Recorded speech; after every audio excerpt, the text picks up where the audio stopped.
광주 충장로에 대형 유통업체와 프랜차이즈 직영점들이 속속 들어오고 있습니다. 임대료가 치솟으면서 지역 상인들이 살 곳을 잃고 있습니다. 광주 도시철도 2호선과 관련한 여론조사 방침이 백지화됐습니다.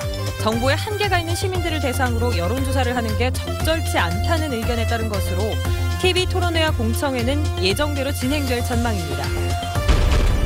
세월호 사고 수습을 맡아왔던 범정부 사고대책본부가 다음 주 해체를 앞두고 있습니다. 선체 인양에 대한 찬반 논란이 떠오르면서 실종자 가족들이 불안해하고 있습니다. 국립전파연구원이 나주 혁신도시 신청사에서 개청식을 갖고 본격적인 업무를 시작했습니다. 미래창조과학부 산하 공공기관으로는 세 번째로 이전을 마쳤습니다.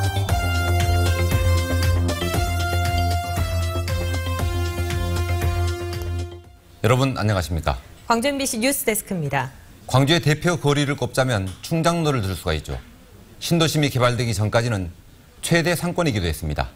이 충장로를 대기업들이 야금야금 점령해가고 있습니다. 대기업들 사이에서 자영업자들은 설 자리를 잃어가고 있고 대기업과 소상공인 사이의 갈등도 불거지고 있습니다. 첫 소식 이재원 기자입니다. 광주 도심의 상징 충장로 곳곳에 대형 현수막이 내걸렸습니다. 인접한 곳에 위치한 대기업 쇼핑몰의 주인 이랜드 그룹을 규탄하는 내용입니다. 충장로 상권을 둘러싸고 빚어지는 갈등은 이랜드 측의 공격적인 영토 확장 때문입니다. 지난해 NC웨이브를 오픈한 이랜드 측이 이번에는 SPA 브랜드 입점을 위해 충장로 중심 상권으로 진출을 추진하자 주변 상인들이 발끈하고 나선 겁니다. 실제로 충장로 일대에서 이랜드 측이 운영하는 매장은 수십 곳에 달해 이랜드 제국이라는 말이 나돌고 있습니다. 많이 떨어져 있죠. 한 40~50% 정도 떨어져 있는 상태에서 다시 또 들어오면은 더 떨어지게 되죠. 대기업 프랜차이즈 직영점도 상인들의 설 자리를 급속히 빼앗아가고 있습니다. 화장품은 물론 의류와 신발, 외식 업체까지 충장로 2가 일대에서만 10개가 넘는 대기업 직영점이 진출해 있습니다. 문제는 임대료, 막강한 자본으로 무장한 대기업이 길거리 상권으로 진출하면서 최근 3년 사이에 임대료는 30% 이상 상승했습니다. 장사 안 된 거에 비해서 예전에 장사 잘 될 때보다 오히려 세는 올라가고 또 임대료는 올라간 이유들이 보면 직영점들이 들어와서 대형 쇼핑몰에서 신발 매장까지 대기업들의 각축전이 충장로 한복판에서 벌어지면서 중소상인들의 설 자리만 사라지고 있습니다. MBC 뉴스 이재원입니다. 며칠 전에 세월호 실종자들의 수중 수색이 중단됐는데 범정부 대책본부도 곧 해체될 걸로 보입니다. 이렇게 다 떠나고 나면 실종자와 그 가족들만 진도에 남게 생겼습니다. 김진선 기자가 취재했습니다.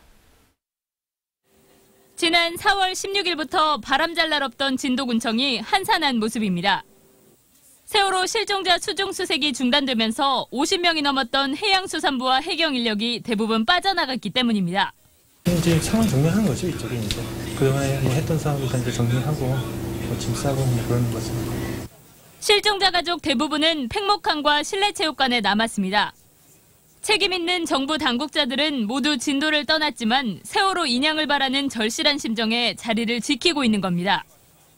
이런 가운데 일부 정치권의 공공연한 선체 인양 반대 목소리에 우려감을 감추지 못하고 있습니다. 앞으로 인양한다는 걸 깔고 해야지 괜찮은데 그러니까 웬만하면 협상을 하려고 지금 들고 있는 거예요. 이주영 해양수산부 장관은 다음 주 진도에서 마지막 회의를 주재한 뒤 범정부 사고대책본부 해체를 공식화할 예정. 앞으로 선체 인양 논의는 해양수산부에서 안전행정부 소속인 중앙재난안전대책본부로 넘어갑니다. 소관부서가 바뀌면서 인양 문제가 어떻게 결정될지에 실종자 가족은 물론 국민들의 관심이 몰리고 있습니다. MBC 뉴스 김진선입니다. 도시철도 2호선 건설 여부에 대해서 광주시와 시의회가 공동으로 추진하던 여론조사를 나흘 만에 백지화했습니다. 광주시의회는 도시철도 2호선 건설 여부는 전문가 토론과 정책적인 판단으로 결정할 사안이지 정보에 한계가 있는 시민들의 여론조사로 결정하는 건 부적절하다며 기존의 여론조사 방침을 뒤집었습니다. 이에 따라 광주시와의 공동 여론조사도 취소됐고 2호선 건설 여부는 TV토론회와 공청회 등을 거쳐서 다음 달 초에 최종 결정될 걸로 보입니다. 겨누고 있는 관역이 분명하면 바람이 무슨 대수겠습니까? 우리 지역의 대표 공사가 되겠다고 바람과 추위를 무릅쓴 양궁 꿈나무들을 정지성 스포츠캐스터가 만나고 왔습니다. 관역 위 깃발이 세차게 흔들립니다. 몸을 움츠리게 만드는 추운 날씨에 어린 공사들은 겉옷도 벗어던진 채 활시위를 당기고 있습니다. 거센 바람을 온몸으로 맞으면서도 활을 잡고 있는 학생들의 표정은 진지하기만 합니다. 제2의 기보배가 되겠다는 예비 여공사도 늠름하게 활을 잡고 섰습니다. 기보배 선수하고 이태경 선수를 좋아하고요. 나중에 올림픽 선수가 돼서 국가대표 선수가 돼가지고 세계에서 알아주는 큰 선수가 되고 싶어요. 추운 날씨에 꽁꽁 얼어버린 손을 녹이기 위해서 손난로는 필수입니다. 관역을 정조준하기 위해서 두꺼운 옷은 생각조차 할 수 없습니다. 춥다며 발을 동동 구르다가도 발사선 앞에 서면 금세 집중하는 모습입니다. 실수를 얼마나 줄이느냐가 당락을 가르는 긴장감 넘치는 순간. 작년 광주 대표로 전국체전에 나가 생애 첫 금메달을 목에 건 박연경 선수도 긴장되기는 마찬가지입니다. 이번 동계 열심히 해서 내년에 성적도 올리고 자세도 정확하게 잘해서 나가는 전국대회마다 메달을 따오겠습니다. 예비 공사들은 3차전까지 열리는 평가전에서 4위 안에 들어야 전국대회 출전권을 얻습니다. 광주를 빛낼 예비 스포츠 스타를 가리기 위한 예선대회는 이달 말까지 계속됩니다. MBC 뉴스 정지성입니다. 카메라 기자의 시선으로 우리 이웃들의 이야기를 담는 카메라 리포트입니다. 오늘은 다문화 가족과 함께 김치를 담그며 하나 되는 모습을 앵글에 담았습니다. 윤순진 카메라 기자가 취재했습니다.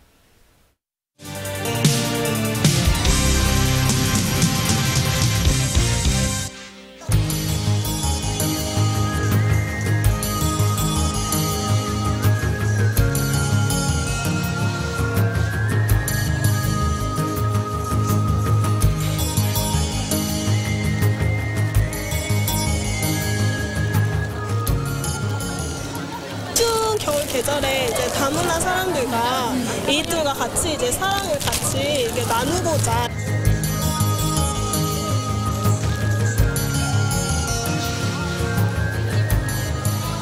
여기서 많이 배워가지고 다른 사람들이 우리가 이렇게 알려주게 되게 되면 그럼 앞으로 우리 분들 고려인들도 이렇게 김치를 많이 잘 담아서 잘 집에서 잘 잡아 만들어서 먹게.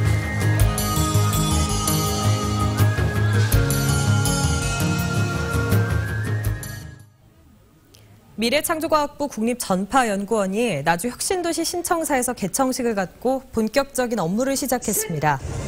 국립전파연구원은 방송통신기기 품질 인증과 주파수 자원 개발 등의 업무를 맡고 있으며 직원 140여 명이 근무를 하고 있습니다. 나주 공동혁신도시에는 전파연구원을 비롯해 우정사업정보센터와 한국방송통신전파진흥원 등 3개 기관이 이전해 왔습니다. 광주 남구에서 전산장애가 발생해 주민등록 업무가 1시간가량 중단됐습니다. 광주 남구에 따르면 오늘 오전 10시 30분쯤 남구청 전산망에 장애가 발생해 구청 소속 16개 주민센터에서 초본과 등본이 발급되지 않는 등 주민등록 업무가 1시간 정도 중단됐습니다. 구청 측은 인터넷 보안 환경을 강화하는 작업을 하던 중 갑자기 문제가 발생했다며 장비업체를 불러 정확한 경위를 조사하고 있습니다. 한국방송학회가 정기 학술대회를 열고 지역 방송 발전을 위한 재원 확보 방안을 논의했습니다. 방송학회는 전체 방송 발전 기금 가운데 지역 방송에 할당되는 지원액이 10% 수준에 불과하다며 방송 발전 기금을 지역 방송의 컨텐츠 제작 지원은 물론 인프라나 경영 환경 개선 등을 위해서도 지원할 수 있도록 해야 한다고 주장했습니다. 또 지역 방송사들이 서울 위주의 광고비 분배 구조로 인해 불이익을 받고 있다며 이를 해소하기 위한 규제 완화가 필요하다고 덧붙였습니다. 이에 앞서 윤석년 광주대학교 교수가 신임 한국방송학회장으로 취임을 하고 업무를 시작했습니다.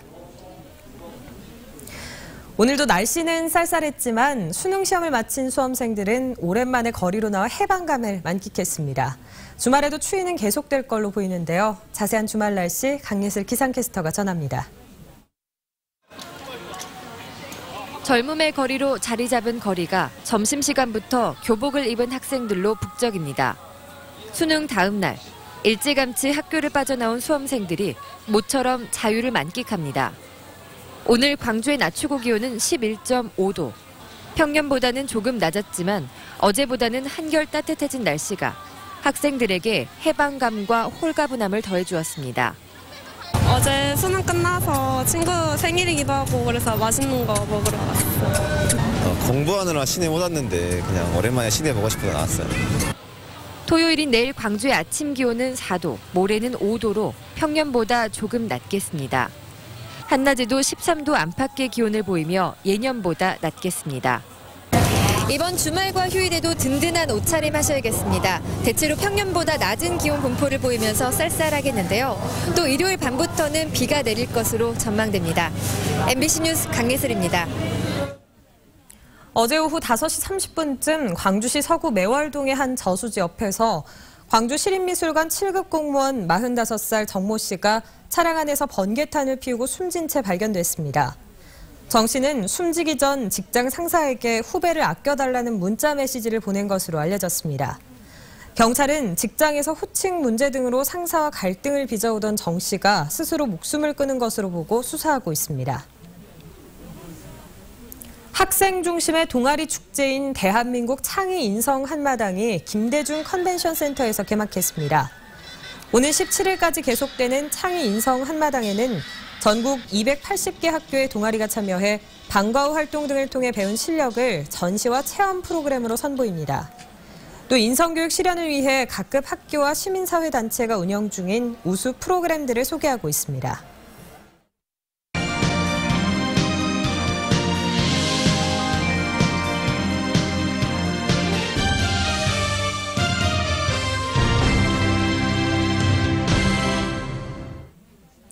농업 생산에 필요한 무인 자동화 기술을 개발할 연구소가 전남대학교 안에 문을 열었습니다. 농업 생산 무인 자동화 연구센터는 생산시설의 자동화 기술과 친환경 에너지를 기반으로 한 농업시설을 개발하고 전문 인력을 양성하는 역할을 맡게 됩니다. 연구센터에는 정부 출연금 98억 원을 포함해 앞으로 10년 동안 198억 원이 투자되고 7개 대학과 연구소, 기업 등이 참여합니다.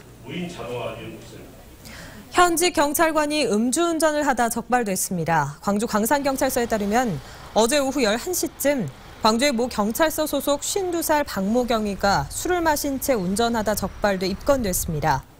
박 경위는 지인과 술자리를 한 뒤 귀가하는 중이었다고 진술했으며 적발 당시 혈중 알코올 농도는 0.117%로 면허 취소 수치였습니다. 경선 룰 문제로 잡음이 일었던 광주 서구을 지역위원장 경선 방식이 당원을 대상으로 한 ARS 방식으로 결정됐습니다. 새정치민주연합은 지역위원장 경선을 현장 투표로 진행할 경우 경선 비용 증가와 동원 선거 가능성 등의 문제를 고려해 자동 응답 전화 ARS 투표 방식으로 실시하기로 했다고 밝혔습니다. 논란이 됐던 선거인 자격은 권리당원 가운데 올 초부터 지난달까지 3차례 이상 당비를 낸 당원으로 확정됐습니다. 민간 차원의 통일운동을 추진할 남북통일운동 국민연합 광주지회가 출범식을 갖고 본격적인 활동에 들어갔습니다. 통일준비 국민위원들은 정부 주도하에 통일문제 해법 찾기가 어렵다는 데 공감하고 민간 차원의 통일운동과 한민족 통일시대를 준비해 가기로 했습니다.